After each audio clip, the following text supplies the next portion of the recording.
오늘은 스가랴서 마지막 장입니다. 스가랴서가 참 어려운 장인데, 어려운 성경책인데 우리가 오늘 마지막 장 드디어 맞이하게 됩니다. 14장 말씀 함께 읽겠습니다. 1절부터 24절 우리가 교독하여 읽겠습니다. 여호와의 날이 이르리라. 그날에 내 재물이 약탈되어 내 가운데서 나누이리라.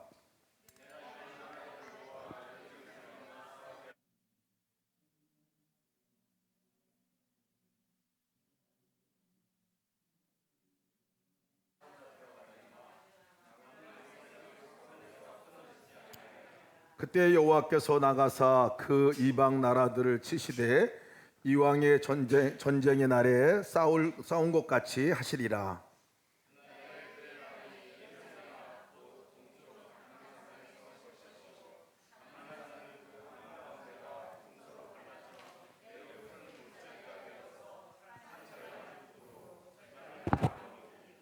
그 산골짜기는 아셀까지 이를지라. 너희가 그 산골짜기로 도망하되 유다 왕 우시야 때에 지진을 피하여 도망하던 것과 같이 하리라. 나의 하나님 여호와께서 임하실 것이요 모든 거룩한 자들이 주와 함께 하리라.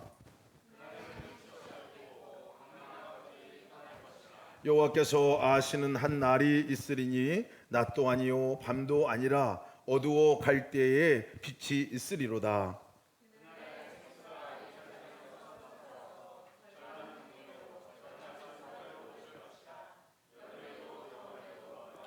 여호와께서 천하의 왕이 되시리니 그날에는 여호와께서 홀로 한 분이실 것이요 그의 이름이 홀로 하나이실 것이라.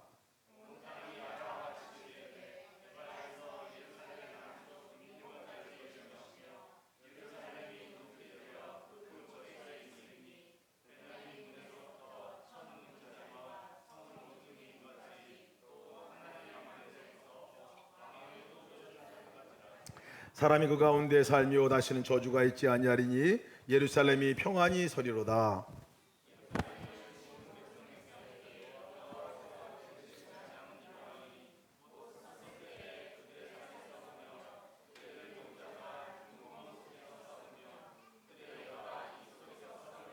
그날에 여호와께서 그들을 크게 요란하게 하시리니 피차 손으로 붙잡으며 피차 손을 들어 칠 것이며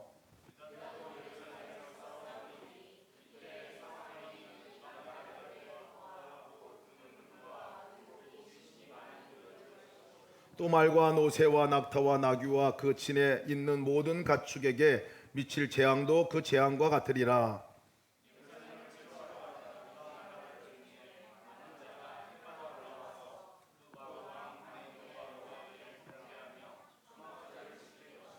땅에 있는 족속들 중에 그 왕 만군의 여호와께 경배하러 예루살렘에 올라오지 아니한 자들에게는 비를 내리지 아니하실 것인즉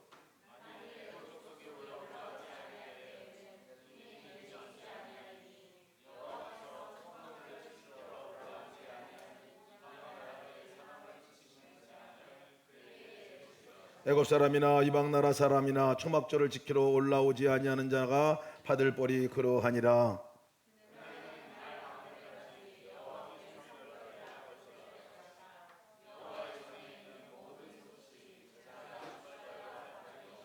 다 같이 읽습니다. 예루살렘과 유다의 모든 솥이 만군의 여호와의 성물이 될 것인즉 제사 드리는 자가 와서 이 솥을 가져다가 그것으로 고기를 삶으리라. 그날에는 만군의 여호와의 존에 가나안 사람이 다시 있지 아니하리라. 아멘. 하나님의 말씀입니다. 스가랴서 말씀을 읽으면 여러 가지 환상의 이야기들이 나오기 때문에 이게 무슨 말인가 하고 잘 이해가 되지 않는 말씀들이 참 많습니다. 우리가 스가랴 말씀은 하나님께서 앞으로 일어날 일에 관한 예언의 말씀을 해주시는 말씀이기도 하고 이미 일어난 일에 대해서 그림 언어로다가 우리가 알아듣기 쉽게 기억하기 쉽게 해준 말씀이 바로 이 스가랴서 말씀입니다. 스가랴서 이 배경 자체가 우리 포로로 잡혀갔다 바벨론에서 다시 이제 70년 만에 이제 예루살렘 이스라엘로 돌아온 그 백성들에게 주시는 말씀입니다. 성전을 재건하고 성벽을 재건하는 그 일 가운데서 아직까지 자기들이 보니까 완벽한 하나님의 나라가 임하지 않은 것 같고, 하나님은 이렇게 우리를 이곳에 보내셨는데 아직도 하나님이 왕 되시지 않은 것 같고, 아직도 하나님 나라가 오랜 뒤에 일같이 느껴지는 그저 똑같은 절망과 같은 순간에 놓여져 있는 모습들을 보고 있는 그 이스라엘 백성들에게 하나님께서 어떻게 일어날 것인가, 어떤 일이 일어날 것인가에 관한 부분들을 말씀해 주고 있습니다. 그래서 오늘 이스라엘에서 마지막 14장 말씀은 더더군다나 하나님께서 어떻게 일하실 것이냐, 하나님의 임재가 있을 때, 하나님의 날에 임하실 때 어떤 일이 일어날 것인가에 관한 부분들을 분명하게 말씀해 주고 있는 예언서 말씀의 마지막 장입니다. 근데 우리가 기억할 것은 이 말씀은 우리 예수님을 믿는, 이미 예수님이 우리 가운데 임재하시고 하나님 우리 가운데 찾아오셔서 하나님의 자녀된 우리들에게는 우리가 누리는, 이미 우리 가운데 일어날 뿐만 아니라 계속해서 일어나고 우리가 누리고 살아가는 그 그림의 언어라는 것을 여러분 믿음으로 오늘 받으시길 바랍니다. 이스라엘 백성들에게는 앞으로 일어날 일에 관한 얘기일지 모르겠지만 우리들에게 있어서는 이미 왕으로 오신 예수님께서 우리 가운데 오신 우리 가운데서는 앞으로 그렇게 계속해 나가실 것이다 하는 언약의 말씀이라는 사실을 오늘 기억하고 말씀을 들으면 좋겠습니다. 오늘 말씀에 보면 이스라엘 백성들의 상황이 너무나 안 좋아요. 너무나 힘들고 어렵습니다. 오늘 성경은 이렇게 시작합니다.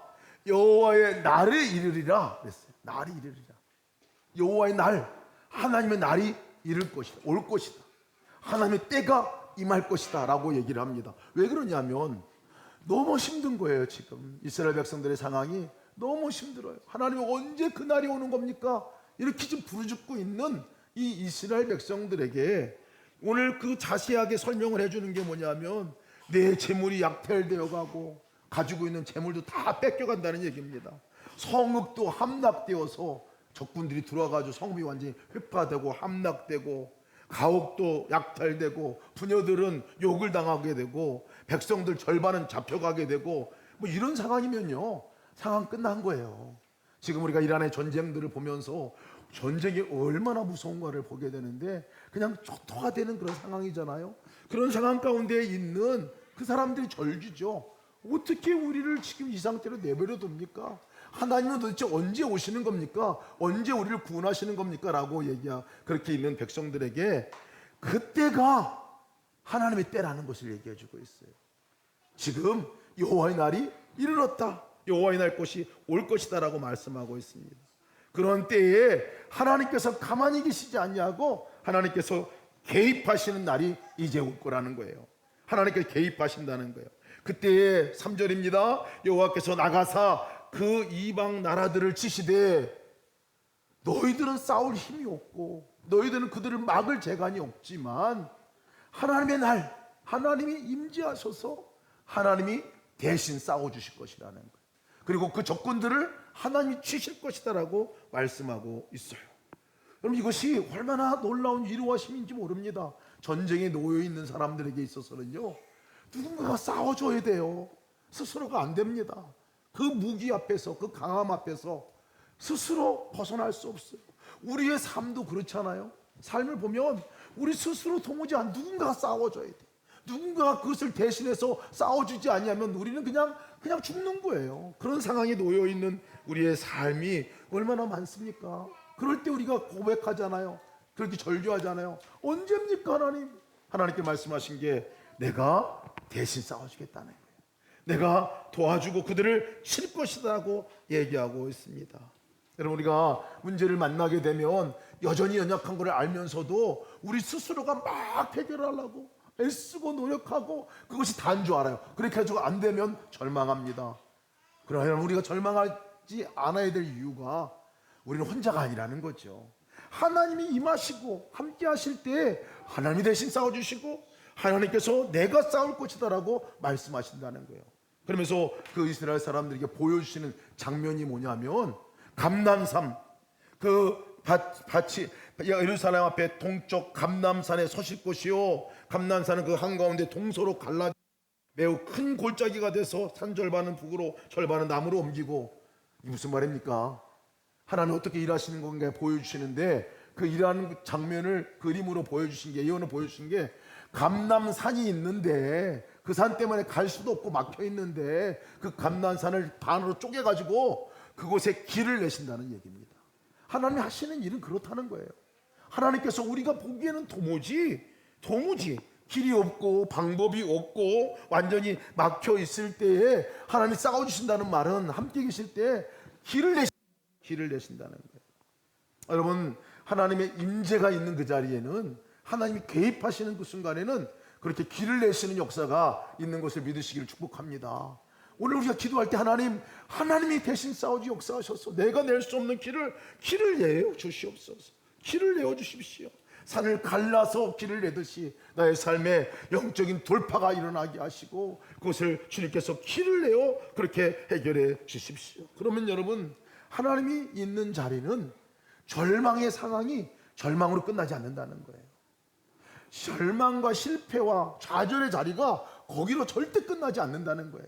우리 스스로만 생각하면 거기서 끝날 일들이지만 하나님이 개입하는 자리에 그것이 시작인 자리인 것을 믿으시기를 축복합니다. 하나님의 나라에 일어날 일 두 번째를 말씀하고 있는데 뭐라고 말씀하시냐면, 하나님이 빛을 비춰주신다고 그래요. 빛을 비춰. 그리고 생수의 강을 내주신다고 말씀하고 있어요. 근데 표현이 재밌습니다. 7절 말씀 보면 저녁 때에 빛이 있으리라 이렇게 말씀하고 있어요. 그럼 빛은 낮에 있을까요? 저녁에 있을까요? 저녁 때 있지 않죠. 빛은 낮에 빛이 뜨죠. 그죠? 태양이 뜹니다. 근데 저녁 때에 빛이 있으리라는 말은 무슨 말일까요? 여러분, 저녁 때에 그 저녁같이 어둠이고 칠흑 같은 암흑이고 그런 상황에 하나님께서 빛을 내신다는 거예요.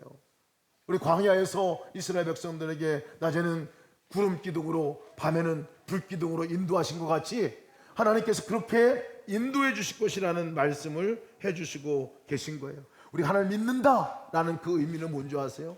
하나님 나한테 임재하셨다, 함께 하신다라는 의미는 이미 하나님께서 저녁 같은 삶에서 우리에게 빛으로 인도해 주신다는 시기를 축복합니다. 두 번째 나라의 8절 말씀 보면 그날에 생수가 예루살렘에서 흘러나와 라고 말씀하고 있어요. 이 생수의 강이 흘러나온다는 이 말씀이 스가랴에서 나오거든요.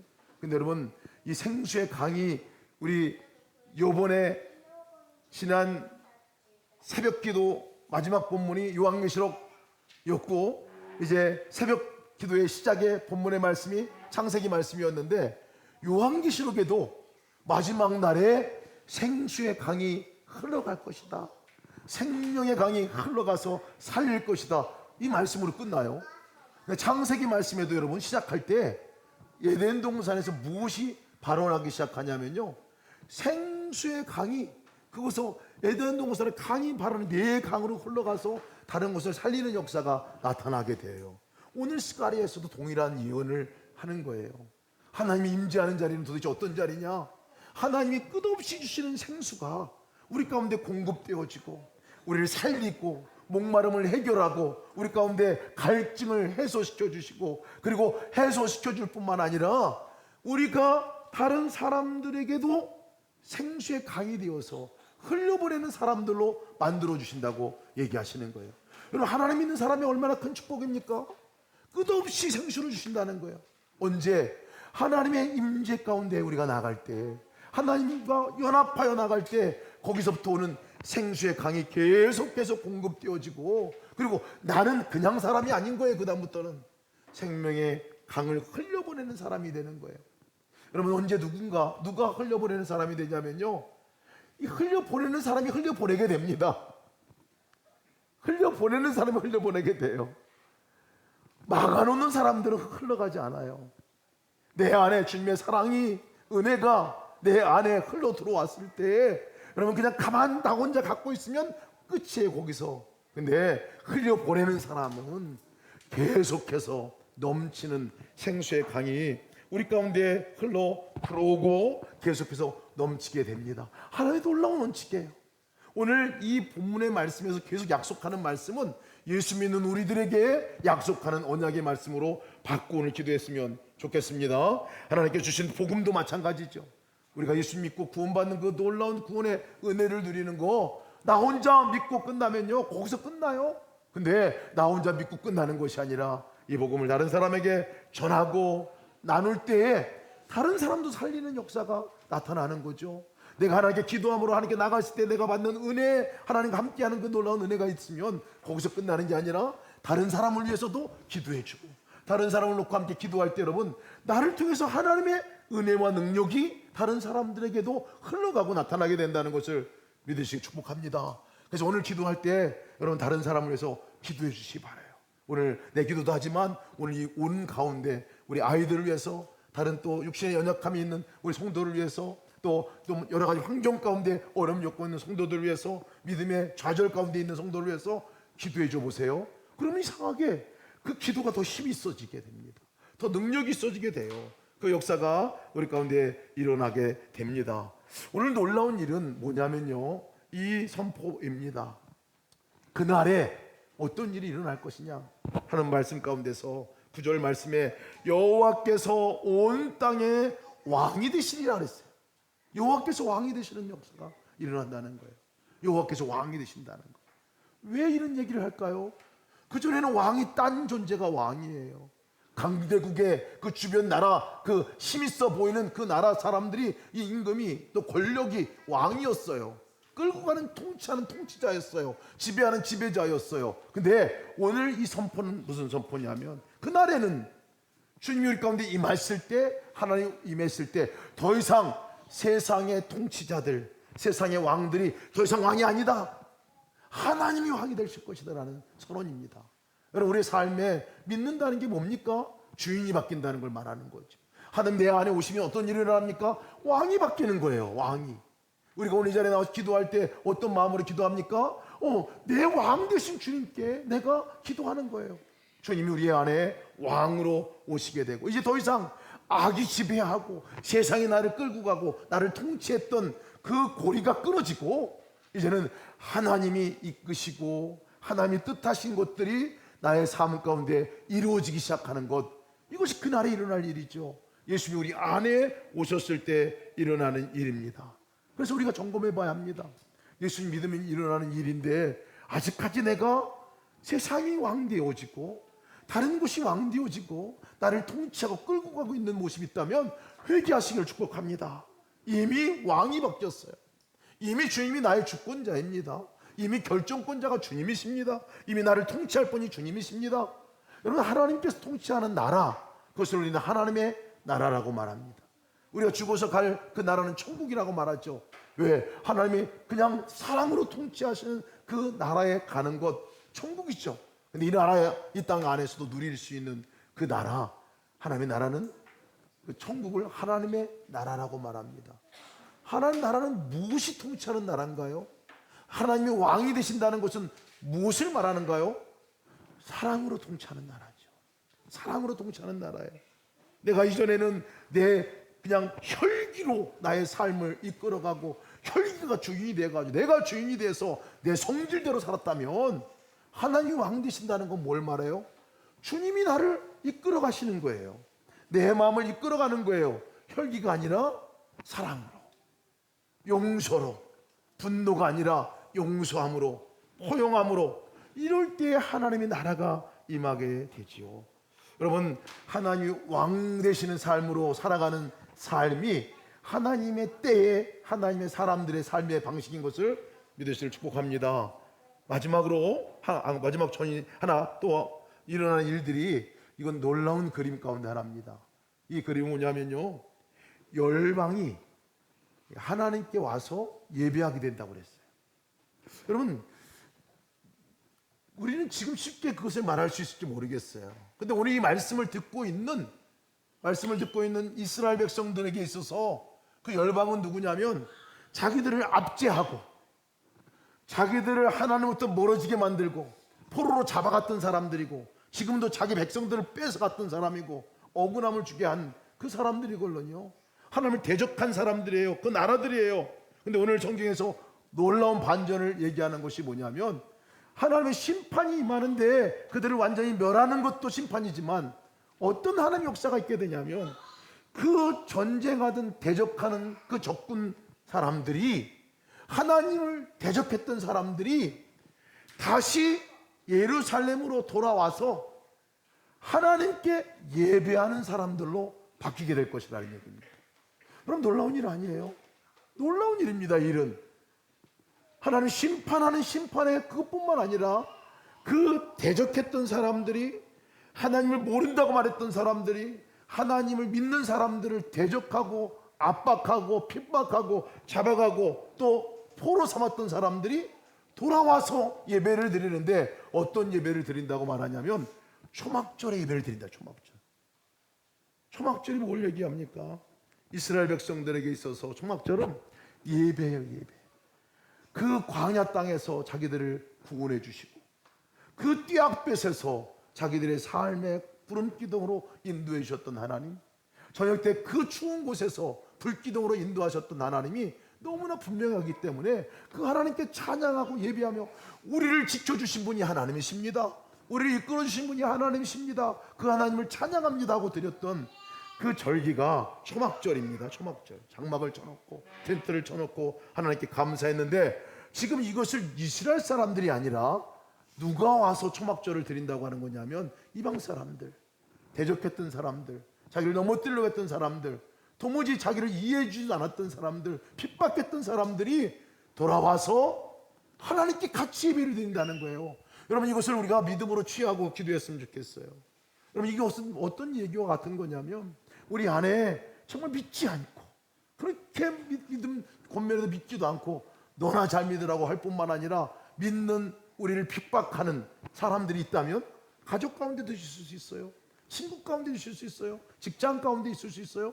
그 사람들이 돌아와서, 회개하고 돌아와서 나와 함께 하나님께 예배하게 된다는 얘기입니다. 그러면 믿음으로 취하시길 축복합니다. 우리 가족들이, 예수 믿지 않는 가족들이 오히려 와가지고 초막절을 지키고 예배하는 예배자로 바뀌어지게 될 것이라는 이 얘기를 해주고 있는 거예요. 주 예수를 믿으라, 그러면 너와 내 집이 구원을 얻으리라 말씀하는 말씀이죠. 분명한 약속의 말씀을 믿고 나가면 좋겠습니다. 전도도요, 선교도 이 비전 때문에 하는 겁니다. 선교를 할 때 하나님께서 약속한 약속의 말씀이 이 약속이에요. 이방 백성들이 돌아와서 초막절을 지키듯이 그들이 예배하게 될 것이다. 선교는 뭐가 선교입니까?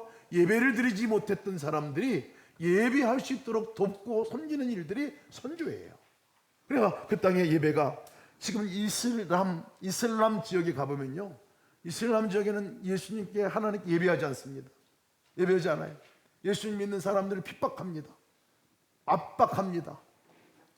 그런 사람들이 이제 예수님 믿는 사람이 되어서 하나님께 같이 예배드리게 될 날이 오겠다, 이런 말이지. 이슬람이 그 사원이 바뀌어서 이제 교회당, 예배당이 되겠다 하는 말씀과 동일한 말씀입니다. 북한을 위해서 기도할 때 우리가 뭘로 꼭 기도합니까? 하나님, 열방이 돌아와서 하나님께 초막절을 지키듯이 예배하는 날이 오겠다고 말씀하셨는데, 믿습니다. 내가 북한을 위해서 기도할 때, 여러분, 우리가 기도할 때 지금은 압제하는 사람들 같고, 지금은 그 김일성 우상, 김정은 우상화해서 우상을 숭배하는 그 종교와 같은 나라가 됐지만, 그 나라조차도 돌아와서 이제 하나님께 예배하는 나라로 바뀌어진다고 약속한 말씀이거든요.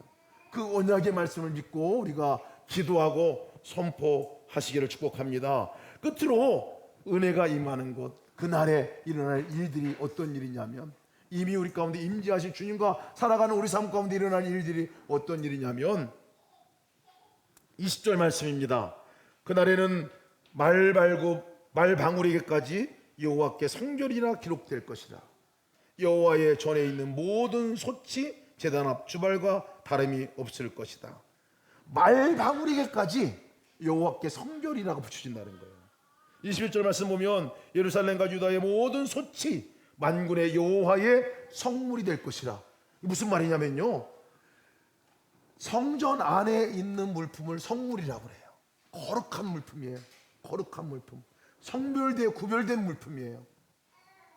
근데 성전 안에 있는 물품만이 아니라 심지어는 말방울까지도 거기에 여호와께 성결이라고 써준다는 거예요. 모든 이 기구 가운데 거기가 거룩해진다고 말하는 거예요. 이게 무슨 말이냐면요, 성전 안에 예배하는 사람들만 거룩한 사람들이 아니라 이제 일상의 삶에 살아가는 모든 사람들에게 하나님이 거룩하게 해주시겠다는 거예요. 거룩한 사람들을 만들어 주시겠다는 거예요. 이 일은 이미 우리 가운데 일어난 일입니다. 이 일은 이미 우리 가운데 일어난 일이에요. 너희가 하나님의 성전인 것과 하나님의 성령이 너희 안에 거하시는 것을 알지 못하느냐. 성령이 우리 안에 거하셔서 이미 거룩한 성전이 되었다고 말씀하고 있거든요. 그러니까 우리가 어디 가든지 우리는 거룩한 사람이 돼요. 말방울에까지 여호와께 성결이라고 썼듯이 여러분들 이마에 보이지 않지만 여호와께 성결이라는 글이 쓰여져 있습니다. 믿으시기 바랍니다. 없는데 없죠. 뭐 안 보이죠, 그죠? 그러나 하나님께서 분명하게 우리 그렇게 구별하여 세우셨다는 거예요. 그러니까 성도들이 가는 자리는 그냥 자리가 아니에요. 그냥 자리가 아니에요. 겉으로 보기엔 똑같은데 우리를 거룩한 존재로 여겨 주셨다는 거예요. 거룩한 존재로 우리가 어디 가든지 이 성물은요, 맞닿으면 다른 사람도 성물이 된다고 말하는 거예요. 예를 이 성전 안에서 쓰는 그릇들 있잖아요. 또 기구들 있잖아요. 그것이 함께 부딪히면, 마주치면 성물이 된다. 성물이. 그것도 성물이 된다 그랬어요. 그러니까 성도들이 함께 만나는 자리, 사람들, 그것도 거룩해져 간다는 것을 말씀해주고 있습니다. 오늘 하나님의 나라에 어떤 일이 일어나고 또 이스라엘 백성들에게 약속한 말씀이지만 우리 안에 일어났던 일들을 우리가 함께 말씀을 통해서 보았어요. 오늘 이 저녁 때 기도할 때는 바로 그 기도를 함께 하기 원합니다. 주님께서 왕이 되셔서 우리 삶 가운데 오셔서 주님께서 이미 내 안에 오셔서 삶으로 임재하셨기 때문에 그 놀라운 역사가 우리 가운데 일어납니다. 계속 일어나고 있고 일어날 것입니다. 그것을 우리가 믿음으로 선포하며 기도하기 원하는데